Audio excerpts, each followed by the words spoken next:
국민의힘 당대표 한동훈입니다. 오늘 우리는 미래로 갑니다. 변화를 시작합니다. 우리 당원 동지들과 국민 여러분들은 오늘 국민의힘의 변화를 선택하셨습니다. 여러분, 조금만 더 국민의 마음에 반응하고 어떻게든 국민의 눈높이에 맞게 변화하려는 모습 보여드립시다. 그래서 국민의 사랑 받겠습니다.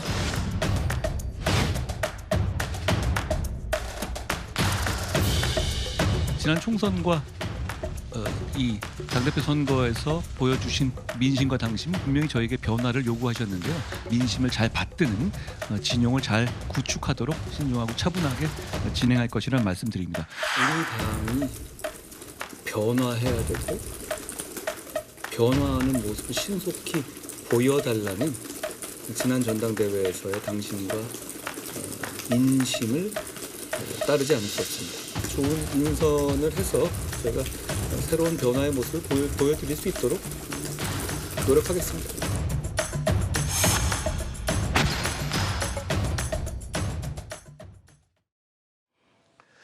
정치권 이야기 도움 말씀 주실 분들 소개하겠습니다. 송영훈 국민의힘 법률자문위원, 김진욱 전 민주당 대변인, 이승환 전 대통령실 행정관, 그리고 장윤미 민주당 법률위 부위원장, 이렇게 네 분입니다. 안녕하십니까? 어서 오십시오. 한동훈 국민의힘 대표가 오늘 이 주요 당직 인선을 모두 마무리 지었습니다. 친한계 인사를 대거 기용했는데요. 당내 우군 확보에 방점이 찍혔다라는 평가가 지배적입니다. 지명직 최고위원으로 김종혁 현 조직부총장을 선임하려고 합니다. 그 협의를 이따가 드리려고 하고요.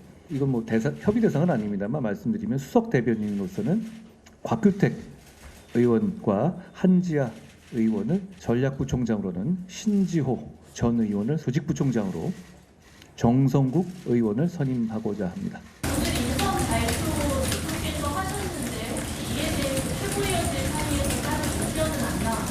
따로 의견은 없었고요.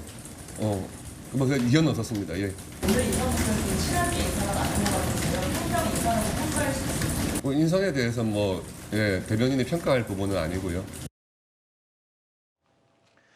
자, 계파 갈등의 뇌관이 되지 않겠냐라는 이 관측이 나왔었던 정책위 의장 자리. 자, 이 부분이 정리가 되면서 당직 인선에는 속도가 붙은 것으로 분석이 되고 있습니다. 후속 인선 면면들을 봐도 글쎄요, 한동훈 대표 친정체제 구축이 이제 완성이 된 게 아니냐, 이런 평가가 오늘 기자들 보니까 지배적이더군요. 오늘 이제 주요 당직 인선 발표가 되지 않았습니까? 지명직 최고위원부터 시작해서 조직부총장, 전략기획부총장, 수석대변인 등등 인사가 나왔는데요. 일단 이렇게 평가할 수 있을 것 같습니다. 인선을 할 때 당대표와 뜻을 함께 할 수 있고 호흡이 잘 맞는 사람들이 주축을 이루는 것은 자연스럽고 또 필요한 일입니다. 그런 관점에서 전략기획부총장의 신지호 전 의원, 그리고 조직부총장의 정성국 의원, 이런 인사가 난 것을 이해할 수 있을 것 같고요. 그다음에 이 전체적인 인선을 보면은 오로지 친한계 일색으로만 독식하듯이 채워지진 않았습니다. 정책위원장의 사선의 김상훈 의원이 지명이 됐는데 친한으로 평가받는 분이 아니었던 것은 이제 시청자들께서도 많이 잘 알고 계실 거고요. 그다음에 서범수 사무총장도 소위 찐한으로 불리던 분은 아니고, 그다음에 지명직 최고위원으로 지명이 된 김종혁 전 조직부총장 같은 경우도 이분은 원외 당협위원장 협의회 회장으로서 그 원외 당협위원장들의 대표성이 있는 분이죠. 그런 인선이라는 점을 종합해보면 한동훈 대표와 호흡을 같이 맞출 수 있는 분들을 주축으로 하되 독식을 하는 것은 피했다, 이렇게 총평할 수 있을 것 같습니다. 네, 야권에서 보면 어떻습니까? 앞으로 이제 신임 당 대표가 또 상대해야 될 상대 진영이기도 한데요. 그래서 하여튼 오늘 일단 나온 거 보면 대략 그냥 예상했던 그런 반응 정도 된 거 아닌가 싶은데, 지금 지도부를 구성하는 그 상황 속에서는 어쩔 수 없는 친한계 인사들이 주축이 될 수밖에 없습니다만, 네. 그 외의 당직에 대해서는 아마 한동훈 대표도 조금 더 넓은 포용력을 가지고 친윤계 인사들을 포용할 수 있는 그런 탕평 인사를 했어야 되는 게 아닌가라는 비판이 나올 수 있는 대목도 있는 것 같아요. 네. 어쨌든 친윤계 의원들은 일단은 지금 인사를 뭐 한 대표가 어떻게 하는지 지켜보는 그런 단계가 아닐까. 조금 더 이제 더 그 대변인이라든지 다른 당직들에 있어서 친한계만으로 채워지는 모습들을 보인다면 아마 친윤계 의원들의 반발도 일부 있을지도 모르겠다라는 생각도 듭니다. 네.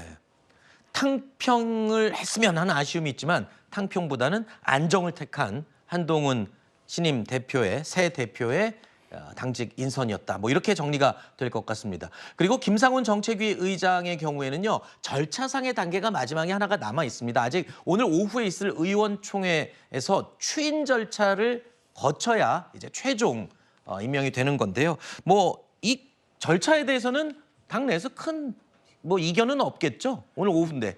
네, 김상훈 정책위의장 같은 경우는 지금 지도부 내에서 유일한 TK권의 사선 현역 의원입니다. 네. 그렇기 때문에 호불호가 그렇게 크지 않을 거라고 보고요. 또 행정부에서부터 본인의 어떤 정책적 역량을 잘 이렇게 다져온 부분을 모든 의원들이 인정하고 있습니다. 그래서 관례대로 박수로 추인하지 않을까 그렇게 예측하고 있고요. 일각에서는 투표로 가자라고 하지만 투표로 간다 하더라도 양 진영에서 얻을 것이 하나도 없습니다. 네. 그냥 관례대로 박수로 추인하고 한동훈 후보의 출범을 이렇게 뜻깊게 시작해주는 게 가장 좋은 안이 될 것 같습니다. 네. 자, 그리고 한동훈 대표 일단 최고위원회의에 과반 우군을 확보한 결과가 됐습니다. 그런데 최근에 발족한 국민의힘 시도지사 협의회 최고위에 참석하겠다면서 견제를 지금 예고한 상태죠. 지도지사들의 입장이 가감없이 전달되고 좀 더 나은 방안을 제시하는 이런 역할도 좀 필요하다. 관례에 없던 일이라 정말 최고위에서 허락을 할까 싶은데 당 대표하고 예. 이런 부분에 대해서 논의를 하기로 했습니다. 네. 당원에 그렇게 할 수 있도록 근거 규정이 다 있습니다. 있어요? 당원의 8조 2 보면은 예. 지도지사가 예. 최고위원회 참석해서 의견 개진할 수 있도록 돼 있습니다. 근데 안 한 것이죠. 자, 최근에 발족한 국민의힘 시도지사 협의회. 자, 여기에 어떤 사람들이 있냐면요. 면면을 보면 그동안 한동훈 대표와 아주 날카롭게 각을 세웠던 인물들이 대부분입니다. 먼저 대표적으로 홍준표 대구시장이 있고요. 이철우 경북지사 있고요. 그 이외에도 다른 면면을 봐도 계속 각을 세웠던 인물들이 주가 되는데 과연 최고위에서 허락을 하겠냐, 이게 현실적으로 가능하겠냐. 그러니까요. 뭐 네. 당원 당규상 근거 규정을 갖고 있다라고 하는데 지금까지는 안 한 거 아니겠습니까? 그렇다면 시도지사 협의회를 왜 한동훈 당대표 체제에서 굳이 하려고 하는가?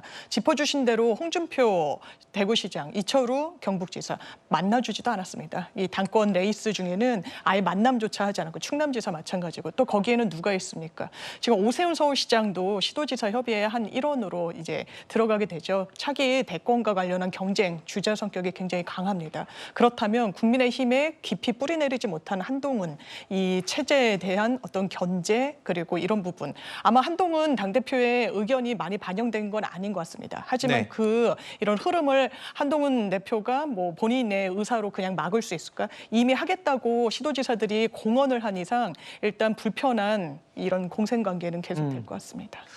뭐 일단 이 한동훈 대표가 풀어야 할 여러 가지 과제 중에 하나씩 지금 해결이 되고는 있는데요. 그래도 정치력과 리더십을 시험하는 그 시험대는 이제부터 본격적으로 시작이 된다라고 봐야 할 것 같습니다. 진용 구축을 마친 한 대표, 다음 수순으로는요. 이제 당 쇄신을 예고하고 있습니다. 제가 이 당을 이끄는 동안에는 이 청년 정치인들을 육성하는 프로그램을 만들 겁니다. 총선이 끝난 다음에 제가 이 당에 살아남아 있다면 저는 그걸 할 겁니다. 국회의원 불체포 특권 포기 그리고 국회의원 정수도 250명으로 줄이는 거 하십니까? 추진하겠습니다. 세종시로 국회에 이전하겠다. 이것도 추진하십니까? 예, 그건 이미 대부분 경우 돼 있고 네. 핵심이 어떻게 가느냐만 남은 문제라서 네. 그 부분도 추진하겠다는 말씀을 드립니다. 당내 반발도 좀 있지 않을까요? 총선 때 했던 약속이기 때문에 국민과의 약속을 지키는 것이 중요하다고 생각합니다. 자, 한동훈 대표가 지난 총선과 전당대회를 거치면서 여러 가지 약속들을 쏟아냈습니다. 그런데 문제는 원외 당대표로서 당 내부의 목소리를 하나로 모아서 끌고 가기에는 동력이 좀 부족한 게 아니냐. 이런 얘기거든요. 저는 좀 생각이 다릅니다. 그래요? 크게 걱정을 하지 않는데요. 일단은 이 국민의힘의 108명의 의원들이 이번 전당대회에서 63%라고 하는 숫자로 나타난 그 변화에 대한 열망, 당심과 민심이 거의 일치된 열망을 정확하게 인식하신다면은 이 변화와 쇄신의 노력에 적극적으로 동참을 하실 거라고 생각합니다. 왜 그러냐면요. 자, 108명의 의원들은 이번에 아주 어려운 총선에서 살아 돌아오신 분들입니다. 그만큼 본인의 정치적 능력 그리고 식견 이런 것들이 탁월한 분들이에요. 그러면 어떤 점을 모르지 않느냐.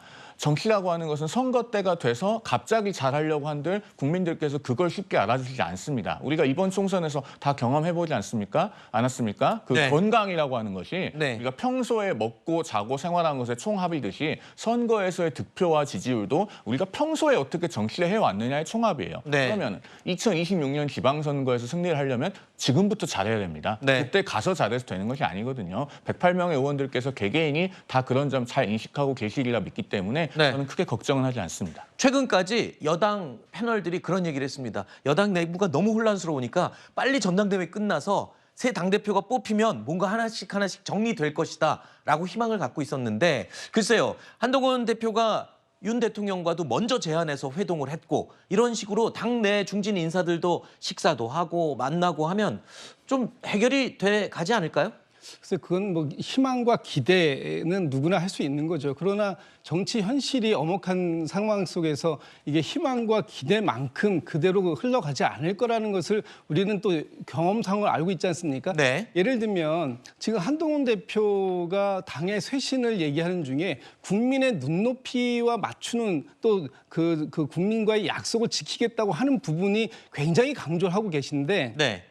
가장 그 현실로 다가올 게 최혜병 특검법의 부분 아니겠습니까? 최혜병 특검법에 대해서 한동훈 대표는 이렇게 그 말씀하셨어요. 공수처가 수사를 진행하는 것과 관계없이 본인은 특검법이 발의가 필요하다라고 생각한다고 얘기했지만 당에 있는 친윤계 대부분의 의원님들께서 생각하시는 거하고는 생각이 다른 거죠. 네. 그분들은 공수처 수사를 보고 지켜보고 수사 결과가 미진하면 그때 추진할 수 있는 것이 특검이다라고 얘기하면서 완전히 다른 결로 말씀을 하고 계세요. 엊그저께 한동훈 대표가 모 방송에서 이렇게 말씀하시더라고요. 선출된 당대표가 중요한 당 사안에 대해서 의미 있고 영향력 있는 의견을 제안할 수 있다라고 네. 하는 것을 분명하게 얘기함으로써 본인과 다른 뜻을 가지고 있는 친윤계 의원들과의 어떤 그 대결 이런 것도 불사하겠다라는 것을 발표하고 있기 때문에 네. 아마도 뭐 지금 당이 하나로 저기 똘똘 뭉쳐서 일사불란하게 갔으면 좋겠다라는 것은 기대와 희망이겠지만 그것과 현실은 좀 다른 모습으로 나타날 가능성도 있다 이렇게 보여집니다. 그만큼 뭐 이 반환 정서 지우기 그리고 우군 확보 뭐 이런 것들을 빨리빨리 진행을 시켜야 될 텐데 성과를 낼지 이제 시작이니까요. 좀 더 지켜보겠습니다. 우려도 많고 희망과 기대도 많습니다.